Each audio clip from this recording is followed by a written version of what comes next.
തദ്ദേശ തെരഞ്ഞെടുപ്പിൽ കണ്ണൂരിലെ വീട്ടിൽ നിന്ന് ബൂത്തിലെത്തിയ മുഖ്യമന്ത്രി പിണറായി വിജയൻ വോട്ട് ചെയ്തതിനു ശേഷം മാധ്യമങ്ങളെ കണ്ടു.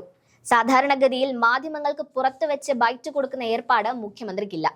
എന്നാൽ വോട്ട് ചെയ്തതിനു ശേഷം മാധ്യമങ്ങളുമായി സംസാരിക്കാൻ തയ്യാറായി പിണറായി വിജയൻ കോൺഗ്രസ് പാർട്ടിയിലെ നേതാക്കന്മാരെ സ്ത്രീലമ്പടന്മാർ എന്നാണ് വിശേഷിപ്പിച്ചത്.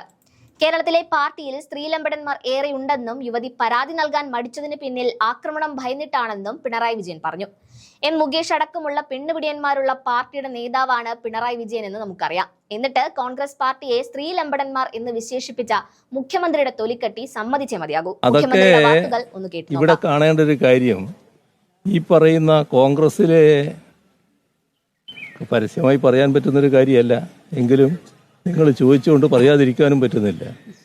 ഈ പറയുന്ന സ്ത്രീലമ്പടന്മാർ എന്താണ് കാട്ടിക്കൂട്ടുന്നത്? നിങ്ങൾ വന്ന തെളിവുകളും ഇതിന് ഇരയായ ആളുകൾ പ്രകടിപ്പിച്ച ആശങ്കകളും പരിശോധിച്ചാൽ കാണാൻ കഴിയുന്നത് എന്താണ്? എന്തുകൊണ്ടാണ് അവർ തെളിവുമായിട്ട് മുന്നോട്ട് വരാൻ ഇതേവരെ തയ്യാറാകാതിരുന്നത്? ആ കാര്യങ്ങൾ നമ്മൾ ഗൗരവമായി കാണേണ്ട ഒരു കാര്യമാണ്. വെറും ഭീഷണിയല്ല, നിങ്ങളെ കൊന്നു തള്ളും എന്നതാണ് ആ ഓരോരുത്തരോടും ഉയർത്തിയിട്ടുള്ള ഭീഷണി. അതുകൊണ്ട് നിസ്സഹായയായ ഓരോ യുവതിയും ഇതുമായി ബന്ധപ്പെട്ട യഥാർത്ഥ വസ്തുതകൾ പുറത്തു പറയുന്നതിന് ഭയപ്പെടുകയാണ്. അതുമായി ബന്ധപ്പെട്ട് മറ്റു നടപടികളിലേക്ക് പോയാൽ തൻ്റെ ജീവൻ അപകടത്തിലാകുമെന്നാണ് കണക്കാക്കുന്നത്. ഇത്തരമൊരവസ്ഥ എങ്ങനെ ഒരു രാഷ്ട്രീയ പാർട്ടിയുടെ ഉത്തരവാദപ്പെട്ട പ്രവർത്തകരുടെ ഭാഗത്ത് നിന്ന് വരുന്നുവെന്നാണ് ആലോചിക്കേണ്ടത്. ഇതുമായി ബന്ധപ്പെട്ട് നിരവധിയായ പ്രശ്നങ്ങളാണ് ഉയർന്നു വന്നുകൊണ്ടിരിക്കുന്നതെന്ന് കാണണം. ഇപ്പോൾ വന്നതിനേക്കാളും അപ്പുറത്തുള്ള കാര്യങ്ങളും ചിലപ്പോൾ വന്നേക്കാം എന്നതും നാം കാണേണ്ടതായിട്ടുണ്ട്. അങ്ങനെയുള്ള ഒരു ക്രിമിനൽ സംഘം, യഥാർത്ഥ ലൈംഗിക വൈകൃത കുറ്റവാളികൾ, അവർ നാടിന് മുന്നിൽ വന്ന് വെൽ ഡ്രാഫ്റ്റഡ് എന്നൊക്കെ പറഞ്ഞുകൊണ്ട് ന്യായീകരിക്കാൻ ശ്രമിച്ചാൽ അതൊന്നും പൊതുസമൂഹം അംഗീകരിക്കില്ല എന്നവർ കണ്ടോളണം. അതേസമയം കോൺഗ്രസിനെ സ്ത്രീലമ്പടന്മാർ എന്ന് വിശേഷിപ്പിച്ച മുഖ്യമന്ത്രിക്ക് മറുപടിയുമായി രമേശ് ചെന്നിത്തല രംഗത്ത് വന്നു. നടി നേരിട്ട് വന്ന് CPM MLA പീഡിപ്പിച്ചുവെന്ന് പറഞ്ഞിട്ടനങ്ങാത്ത മുഖ്യമന്ത്രിയാണ് ഇപ്പോൾ കോൺഗ്രസ് നേതാക്കളെ പരിഹസിക്കുന്നതെന്ന് ചെന്നിത്തല തിരിച്ചടിച്ചു. ഇതേ നേതാവിനെതിരെ കേസ് നടക്കുമ്പോൾ പാർലമെന്റിലേക്ക് മത്സരിക്കാൻ ടിക്കറ്റ് നൽകിയ ആളാണ് കോൺഗ്രസിനെ പരിഹസിക്കുന്നതെന്നും ചെന്നിത്തല പറഞ്ഞു. കോൺഗ്രസ് മാതൃകാപരമായി ശിക്ഷാ നടപടി സ്വീകരിച്ചു. ഇത്തരം നിലപാടുകളൊന്നും ചെലവാകാൻ പോകില്ലെന്ന് മുഖ്യമന്ത്രി ഓർക്കണമെന്നും ചെന്നിത്തല ചൂണ്ടിക്കാട്ടുന്നുണ്ട്. ആ വീഡിയോ ഒന്ന് കണ്ടു നോക്കാം. ഒരു മുൻ MLA 2 ആഴ്ചയായി അദ്ദേഹത്തിനെതിരെ ഒരു നടി പരാതി കൊടുത്തിട്ട് കൈവച്ചുകൊണ്ടിരുന്ന ആളാണ് ഈ വർത്താനം പറയുന്നത്, ഈ വർത്താനം പറഞ്ഞുകൊണ്ടിരിക്കുന്നത്. കോടതിയിൽ നിന്ന് സ്റ്റേ വാങ്ങിച്ച് നിൽക്കുന്ന ആളെ പാർലമെന്റ് സ്ഥാനാർത്ഥിയാക്കിയ ആളാണ് ഈ വർത്താനം പറയുന്നത്. കേരളത്തിൽ സ്ത്രീപീഡനം ഉണ്ടാകുമ്പോഴൊക്കെ അവരെ പാർട്ടി കോടതിയിൽ വെച്ച് വിചാരണ നടത്തുന്ന മുഖ്യമന്ത്രിയാണ് ഈ വലിയ വർത്താനം പറഞ്ഞുകൊണ്ടിരിക്കുന്നത്. ഞങ്ങൾ മാതൃകാപരമായ നടപടിയെടുത്ത പാർട്ടിയാണ്. CPM എന്ത് നടപടിയെടുത്തു? സ്ത്രീലമ്പടന്മാരെ മുഴുവൻ സംരക്ഷിക്കുകയും അവർക്ക് പദവികൾ വാരിക്കോരി കൊടുക്കുകയും ചെയ്തൊരു മുഖ്യമന്ത്രിയാണ് ഈ വർത്താനം പറയുന്നത്. 2 ആഴ്ചക്കാലം ഒരു പരാതി ഒരു നടി കൊടുത്തിട്ട് കൈവച്ചിരിക്കുകയായിരുന്നു. എന്താ അദ്ദേഹം പോലീസിന് ഫോർവേഡ് ചെയ്യാഞ്ഞത്?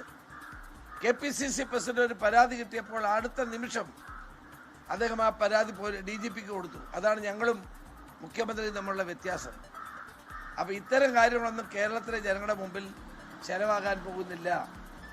ഈ തെരഞ്ഞെടുപ്പിൽ വൻ പരാജയം നേരിടുമെന്ന് കണ്ടുകൊണ്ടാണ് അദ്ദേഹം ഇത്തരം കള്ളപ്രചരണങ്ങൾ നടത്തിക്കൊണ്ടിരിക്കുന്നത്. തന്നെയുമല്ല, ശബരിമലയിൽ നടക്കുന്ന കൊള്ള ഉന്നതന്മാരെ സംരക്ഷിക്കാൻ മുഖ്യമന്ത്രി ശ്രമിക്കുകയാണ്. യഥാർത്ഥ വസ്തുതകൾ പുറത്തു കൊണ്ടുവരാതിരിക്കാൻ മുഖ്യമന്ത്രി ശ്രമിക്കുകയാണ്. ഇതെല്ലാം ജനങ്ങൾക്ക് അറിയാവുന്ന കാര്യമാണ്. ഈ തെരഞ്ഞെടുപ്പിൽ ഇതൊക്കെ പ്രതിഫലിക്കാൻ പോകുന്ന കാര്യമാണ്. തന്നെയുമല്ല, മുഖ്യമന്ത്രി ജനങ്ങൾക്ക് നൽകിയ വാഗ്ദാനങ്ങൾ എവിടെയാണ് പാലിച്ചിട്ടുള്ളത്? നാടിന് എന്ത് മാറ്റമാണ് ഉണ്ടായത്? കഴിഞ്ഞ 10 വർഷം നമുക്ക് നഷ്ടപ്പെട്ടു പോയ 10 വർഷങ്ങളല്ലേ? അദ്ദേഹം വീമ്പ് പറയുന്നതിന് ഒരു പരിധിയുണ്ട്. ഇതെല്ലാം കേരളത്തിലെ ജനങ്ങൾക്ക് അറിയാവുന്ന കാര്യമാണ്. ജനങ്ങൾ അതിന് തിരിച്ചടി നൽകും എന്ന കാര്യത്തിൽ സംശയം വേണ്ട.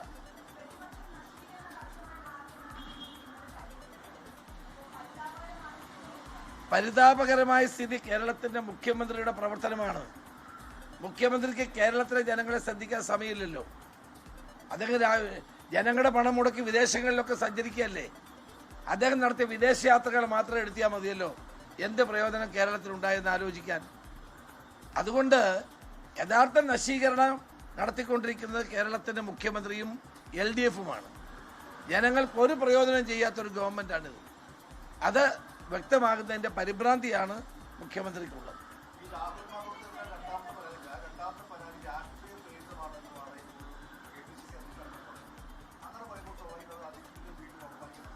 അല്ലല്ല, അതൊക്കെ പരിശോധിക്കട്ടെ. കോടതി ഉണ്ടല്ലോ, പരിശോധിക്കട്ടെ. ഇന്നലെ കോടതി അത് പരിശോധിച്ചാണല്ലോ ജാമ്യം കൊടുത്തത്. അപ്പം കോടതിയുടെ മുമ്പിൽ ഇരിക്കുന്ന വിഷയമല്ല, അത് കോടതി പരിശോധിക്കട്ടെ.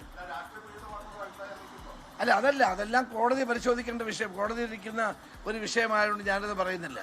രാഹുൽ മാക്കൂട്ടത്തിനെതിരെ ഏറ്റവും മാതൃകാപരമായ നടപടി സ്വീകരിച്ച പാർട്ടിയാണ് ഞങ്ങളുടേത്.